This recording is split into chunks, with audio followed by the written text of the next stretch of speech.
who has the better grasp of the meta. And we saw in the video before where Team Spirit, they did say ONIC's biggest strength is probably their team fighting. And right now, that draft looks like a pretty good team fight comp here. Having the Belric as well as the Zushin makes it so that they have amazing control from the get-go. The Harara is just good anywhere.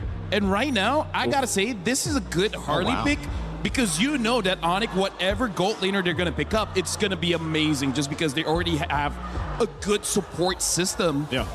Doesn't matter if it's a Brody, a Claude, or a Harif. All three can work well here. This is, you know, shades of what we saw yesterday for ONIC work. That Jushin helped so much, and if I recall correctly, it was a Granger in the hands of Kelra that he got to use because, again, when he locked in the Sky Piercer, you not only had to worry about the movements from Kyrie on the Hirara, but then eventually when the stacks start building up for Kelra on the Granger, lining it up with the Lantern that Jushin provides, it helps so much. You just land your Rhapsody shots, and then you get more stacks, and that was kind of what the result of that game that they had against Aurora Gaming. So this is what, you know, LaFell's saying. You're already really supported and supplemented really well for your gold lane for Kelra. Harith banned as well. You could see with both teams now looking to pick up potentially their gold lane. That Paquito could still be flexed. It is definitely going to be EXP and gold that they're looking for the ban. So Esmeralda goes down as a ban, so does Harith. I just feel like for Team Spirit, as long as they have one more hero that could potentially deal with a backline is going to be good. So I'm looking to see if Spirit is going to be loco enough just to have a big burst in mid, something like a Farsa, because that can deal with quite a lot unless you're going up against a Claude, which Team Spirit could pick up the Claude later on and then make it so that ONIC doesn't have a dive type of gold laner other than a Moskov. If you're local enough, basically. If you're loco enough. If you're loco enough. You know what? In game one, I think you can be. You can be a little loco. You can be a little loco. What do you like mid here for Spirit? Ooh, for Spirit against Jushin, man, I don't know. Aurora Gaming was heavy on Eudora. I mean, is it kind of travel Europe, kind of be feeling a little bit more comfortable with her? It's interesting because a lot of times we see the Eudora even paired up with the Belric, right? But in this case, if they decide to go ahead and grab it, they can. I think it is one of the better heroes too for Sunset Lover, at least from what we've seen him over the past few days. It can also help, I guess, combo with the Harley in a way. I mean, the Harleys work so well just because you don't only have to rely on that deadly magics, but then depending on the builds that they go, you know, whoever is able to get that Genius Wand, it does help kind of get that burst a little bit faster once you shred down some of the magic resistance here of the opposing team. So there is a room, I would say there is room for the Eudora to come through, especially since now we've seen so much of the Selena, the Valentina, obviously, but they're banned out. So yeah, there's the Eudora. Good call, Rain Day. Thanks, buddy. Valentina banned out, Clint as well. We're going deeper into the gold lane, but the bans are done for all of these squads. So, how does Kelra respond? What do they like? I mean, like, here's the thing. Because of that Paquito, it does make it a little bit awkward, I would say, for ONIC to draft their side laners here, because I think for sure they just want a gold lane. I feel like Claude is going to be pretty solid, but if they want to be safe, I can see a Moskov work pretty well here. You just got to be careful of the Eudora. You have to hope that Lupe is able to absorb the Thunderstrap first, and then Kelra can go in. Speaking of, what other tanky heroes do we have left? They pick up the Cho. Is this Cho Roam or EXP? Wow. Yeah, that's a good question. Just because, again, Belric can be flexed too, so. Because I feel like if you're going up against Paquito, Paquito is going to be pretty fast. I think it's better to match speed for speed with the Cho, but we haven't seen Cho XP in years now. It's been a while, yeah. It's been a minute. Bit different here. Again, Hiko could go crazy and play Paquito there, and we could see a marksman, but, sorry, excuse me, EXP picked up. Yeah, this would tell us too, because they wanted to wait and hold on to see where they plant this Paquito, if he's actually going to go in the gold lane for Hiko, or if they're going to go ahead and pick up their XP now. Because that question is still there. Okay, they'll go Sora, so now we know. Sora's going to go XP, and then, of course, go Paquito. And then we have gold lane Paquito. Wow. I feel like this is a good idea coming in from Spirit, but we've seen teams try and fail, which is try to end the game pretty fast. And they do have the Harley, so in case, you know, they need to push, you can still use the Harley there. I'm liking both drafts, but I really feel like ONIC, they got everything they wanted. Well, these are two dangerous drafts. A fighter in the gold lane for Hiko going up against the gold standard in Kelra. Eudora picked up as well, and the Belleric. How important will that be to set up these fights? It's going to be a battle, baby, and I know two guys ready to cast. One's already been streaming and casting earlier. It's Spirko and Gideon. Thanks so much, Rain Day. Welcome, everybody, to the most anticipated match of the day. It's going to be ONIC facing up against Team Spirit. And once again, these teams, they know so much about each other. I mean, seeing the Paquito show up once again, but Hirara being given over, the trades have been great. They've got that experience, man. They've played so many games already. Again, both teams having to deal with some rough patches in the group stages to make it this far as well. Some crazy games from ONIC just yesterday. And especially after a ridiculous result just earlier, Young Gun Galacticos with an upset win. Could be another. Could be the best MSC ever. It already is up there. I'm already nervous about it, right? Because every single moment, every single position is going to be taken into account here. You know, we got to put everything underneath that microscope to see where the big plays could be made. Looking at the emblem so far, things are up to standard picks. A lot more tenacities that I'm seeing here, even from Sans and as well as Lutpi, understanding, hey, I can't afford to die like this, especially since we've seen so many games here at MSC end roughly around 11 minutes. Spin the stomps in the early game, really. If you get that early advantage, the Sky Piercer on Hirara as well.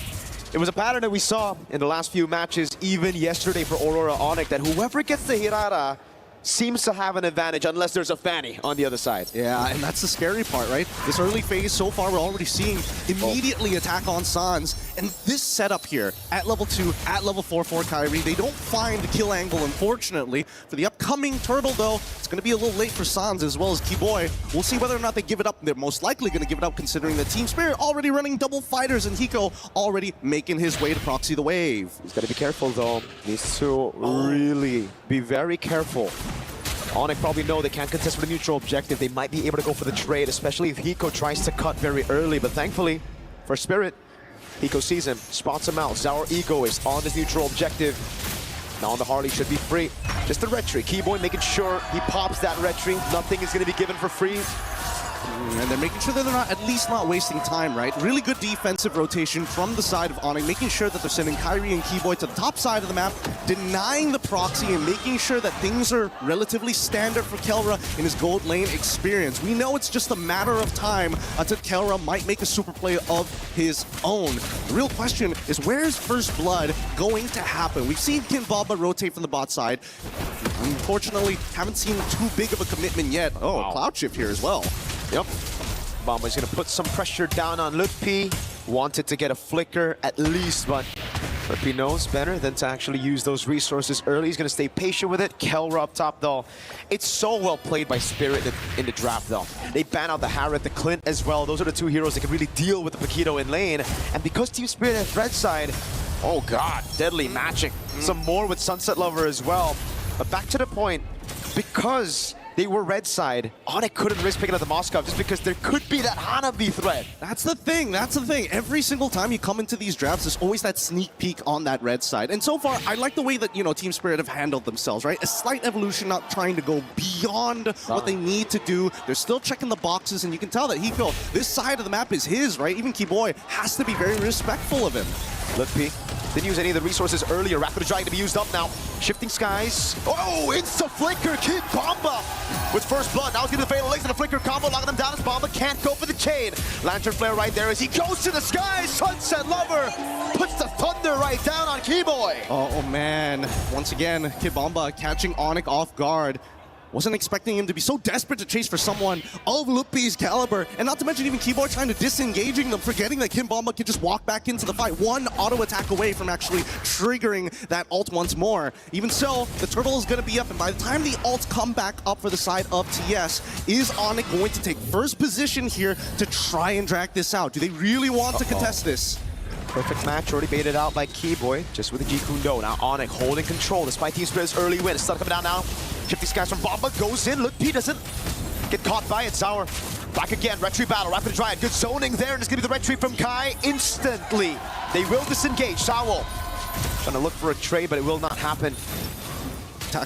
tactical defensive plays. And while this is all happening, Kelran just knows, hey, I get a free push here. Hiko, you can do whatever you want. You have the item power spike with a Hunter Strike. Sure, whatever. I will donate this to you, but just give me 5 more minutes. For the rest of the team, at the very least, we see that from Team Spirit's side, being able to kind of contest these neutral objectives is kind of the point. But at the same time, Lutpi is quite the problem with the Wrath of the Dryad. So taking first position may not necessarily be ideal for TS, especially if the flickers are available. Radiant Armor purchase coming in from Kid Bomba. Not to mention penetration boots from Sunset Lover. He's already putting a lot of damage onto Sans, and I like the fact that they're trying to say, you know what? If we can force Sans to use his abilities, and we saw what happened in the previous game with the Sky Piercer, we can't let him get into that position again. Nope. Definitely going to be against it. Sans, Crimson Beacon, and the lift on Sunset, able to flicker out, but Kai follows through with the pick. Did he get Sky Piercer before or after the kill, though? Is the question, as now Kai walks up again. Keyboy goes in with the way the Dragon is going to be cancelled out by the Fatal Lace and a flicker out, but a blazing duet from Kelra isn't enough to take him down. Kai right there. Kelra gets the last hit. Hiko now with the rotation. Wrath of the Dryad already there as Bomba and Sour go for the trade out to Kai. He's going to be able to get the dodge away. Bomba right there now running him down. Nicely done, and now they need to disengage. I don't think Bomba can get out of this. He's getting gunned down, and Lutpi says, you know what, this time I'll let you go. It's chill, it's all good. We got the mid-tier 1. We were able to invade your jungle. We got the money that we were looking for, and I think that's the scary part about this current metagame. How far do you want to reach? How greedy do you think you can be, especially when you start getting to high-stakes games? Because this is some life-changing money on the line if they win the series. And ONIC did a fantastic job in finally being able to get a win over Spirit. It's been Spirit, the more calculated team, rotating early with the tempo. ONIC now with a conceal for Lutpi and Keyboy. Trying to grab a little bit more of that map pressure. I don't know, this one's looking a little dangerous. Hiko, he's thinking about this, but at the same time, look at the position of Kid Bomba. He wants to cloud shift somebody. Let's see it now in the back, trying to zone Kyrie. He just dashes away for now. It's going to be the full chase right now as he goes in twice on target of Wrath of the Dryad. It's good, and now Sunset Lover, he gets the turtle! And now with Bomba in the air, Kyrie locked down. He brings it back, Lutpi straight into tower, scores. It's Kai with the rotation back to pick up the kill. 1 for 2 at the end of the day. Sunset going away. He go with the jump in, but he gets punished by Kyrie. Man, these fighting beats are really uncomfortable to look at because there's so many moments that you see both ONIC and as well as Team Spirit. They walk up, they're looking for a reaction. They're throwing the feints out, and whoever makes that first mistake usually goes down. But let's look at the replay one more time. It was good. Unfortunately for Kelra, he gets locked down by the ball lightning, but in the end, despite missing the cloud shift, that Wrath of the Dryads is such a game changer. And you gotta give props to Kyrie for playing that fight perfectly, man. Earlier in the start of the fight was Bomba and Sao. Hey, Keyboy feeling it already. That's the vibe you need if you want to make it to the grand finals. Hiko going in again. It's Kai with the iframes dodging away, but now they have information. Sao with a perfect match. Keyboy on the Cho. That's why it's such a good pick against this Atlas. And both sides trying to draw the line in the sand, but it keeps getting wiped away, and they keep pushing it forward and pulling it backwards constantly. But now it's about item power spikes. At this stage, let's pull up the items just real quick here. At 8 minutes, where exactly is Kelra currently at? Because Hiko, he's already unlocked from this lane. They've got 2 towers, top and bottom side. They can start invading the jungle pretty heftily.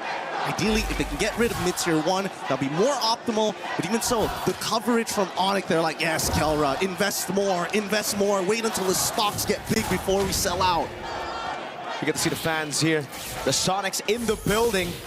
Also the Spirit fans who are really just trying to go band for band with those chant battles. But yeah, I'd love to see those items as well for ONIC. Let's take a look at it. DHS Rush. He's going to go for the Golden Staff next, and it's just a component for Corrosion Sight. So he wants to be active early.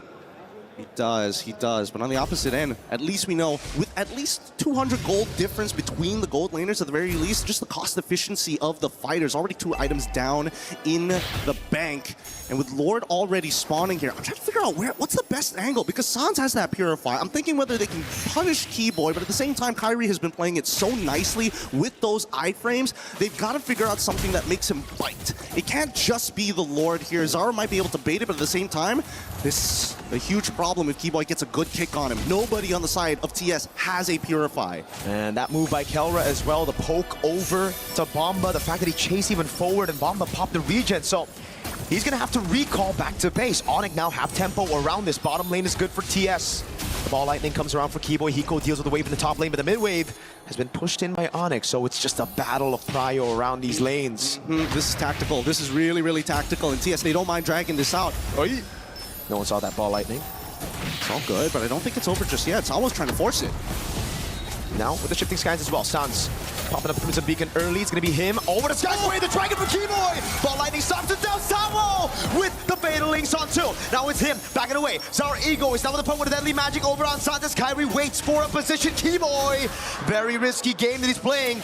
And Bomba walks back up. I think they've been chunked out too hard here, but Kelra, he might be the difference. Ball lightning connects. Are they going to full combo him? No. Doesn't have the ult. He's so low, just a little bit more, the Lord. Doesn't get the last swing of the Trident. Hiko now with a jump on Litpi. No Wrath of the Trident available now with the ball lightning. Sour wins up the right team battle, but Kelra dives into the blazing duet out. Sunset has the BMI. Team Spirit want to chase. They want to go for further. Keyboy's trying his best. Immediately into Thunderform, kicks him away, and Hiko catches one. Can they get a second one, though? Nah, it looks like it's just going to be purple here. That's it.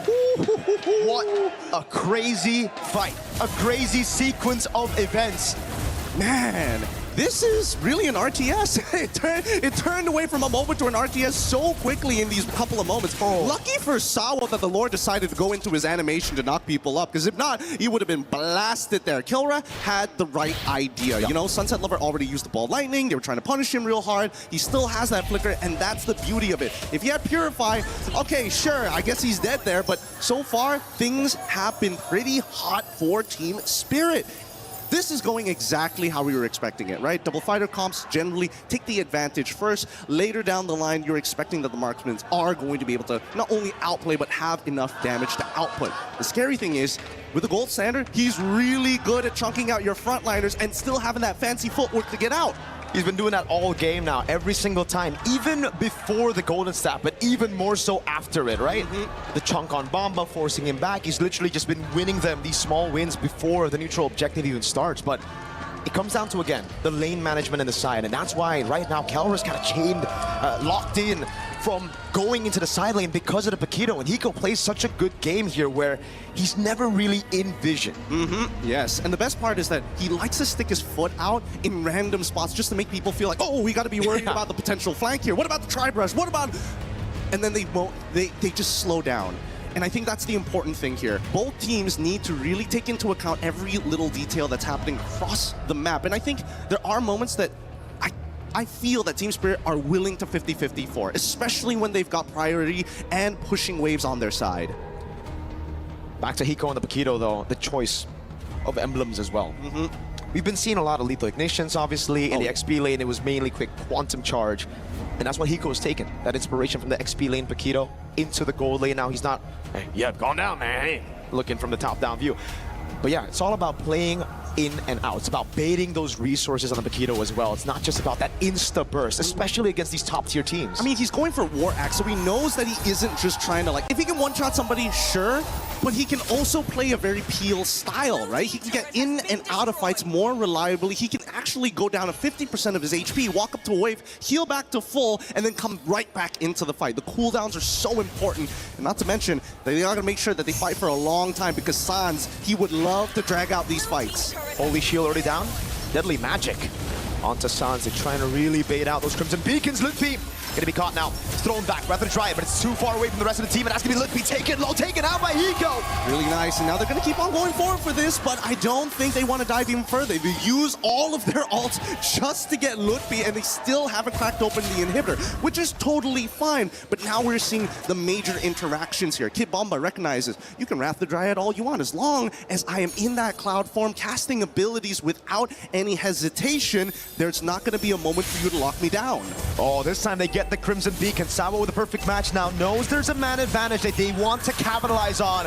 That's a base turret with the First Lord with fighter side lanes. And ONIC, they decided, you know what? We'll give it to them. It's not the long lane. The Lord is still spawning on that top side. So this is just something that we're going to have to manage. And especially in teams of this caliber, managing the lane ain't that hard. But then comes the problem later in the game. Their wave clear is not that great. It's only Kyrie and really Kelra who can clear these waves, but even Kyrie is starting to reach his cap on how much damage he can do, because a lot of his damage is directly tied to his levels. Now it's back to that slow game. It's all about building these waves. And again, Spirit have been the ones with the advantage when it comes to dealing with the waves in the side lane, just mainly because of that 1v1. Kelra, he's gonna have to wait for the win of nature, and even then, I don't think he's comfortable playing in that side lane, right? Even if he gets the win of nature, just because Hiko on the QC on the War Axe is gonna get the Queen's Wings as well, and the Flicker, it'll be more worth for Hiko to bait that win of nature over just, again, a fight from Kelra.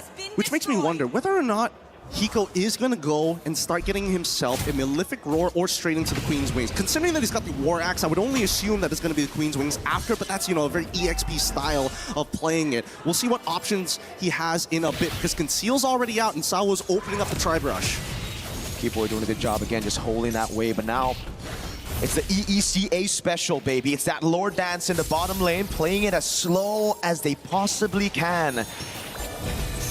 Oh, Deadly Magic's already on Sans, but Sans very calm. He's not going to react, not yet. Not until he sees Sawo do something crazy here, because TS, they're willing to start. Oh! Whoa, Sunset able to flicker out of the Wrath of the Dryad.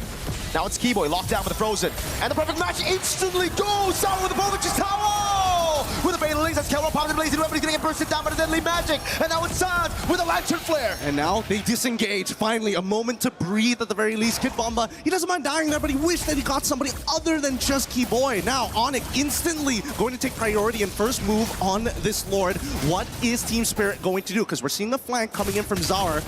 Opens up the Tri-Brush. They know it's safe, and Hiko, he's pulling attention to himself. This is great. That wave bot wasn't set up perfectly by Spirit, and now it's going to be building back for ONIC. Slow pushing towards Spirit. So it's a win for ONIC for now.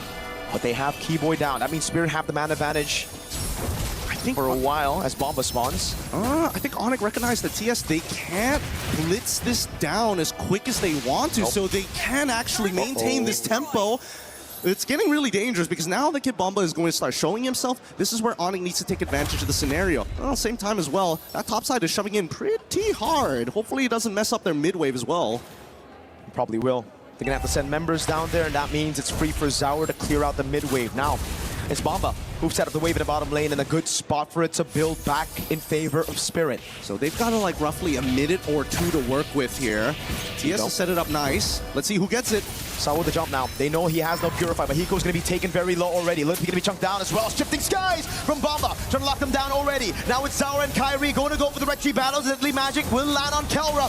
Bomba's right there. Ball lightning, and it's Bomba with the jump. Zaur with Retribution. Beautiful play, and they're going to go further than this. Kyrie does not get the Lord this time, but at the very least, they are able to trade upwards. Man, Kid Bomba really wanted to deny Kyrie of that Retribution and was willing to die for it. But is it worth another 2 Sky Piercer stacks? Zaur with a jump, Deadly Magic!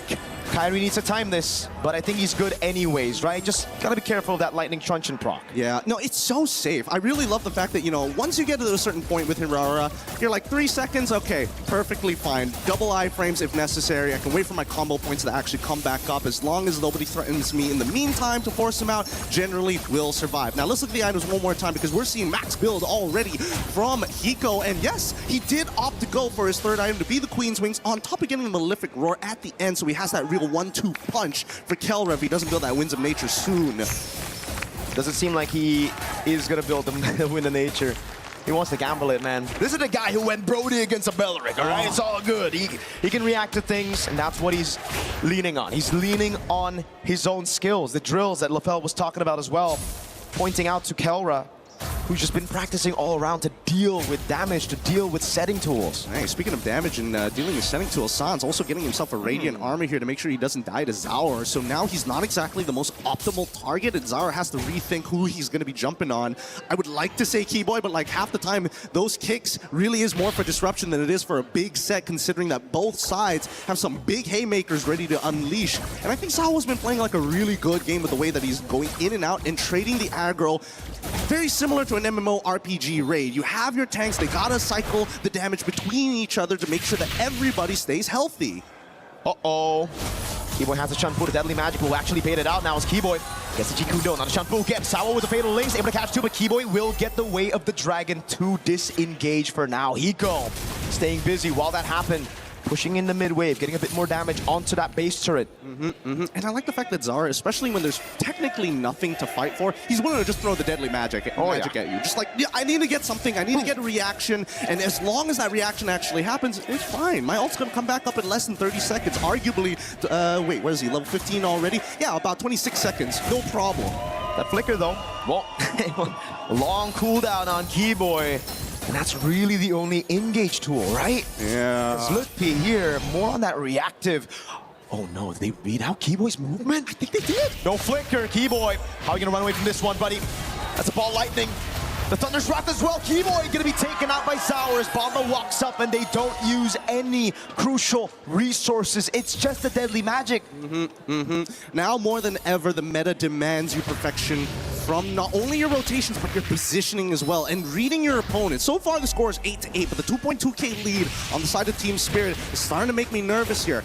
Kelra's at a point where he does real damage, but it's so hard for him to walk into the fight for that big blazing duet. Sawo again zoning in the backline now, jumping on Sanj, trying to bait up Crimson Beacon or a Purify. Oh, Sawo flicker the fatal links, Purify out from both already. Ratchet Bomba with a layer, brings it back into the knockout strike. Kelra, Immortality already down. It's right, they were going for it, and Champion Sands already gets Kelra. They want to get a little bit more, but at least with Kid Bomba, he survives as Kyrie is next to fall.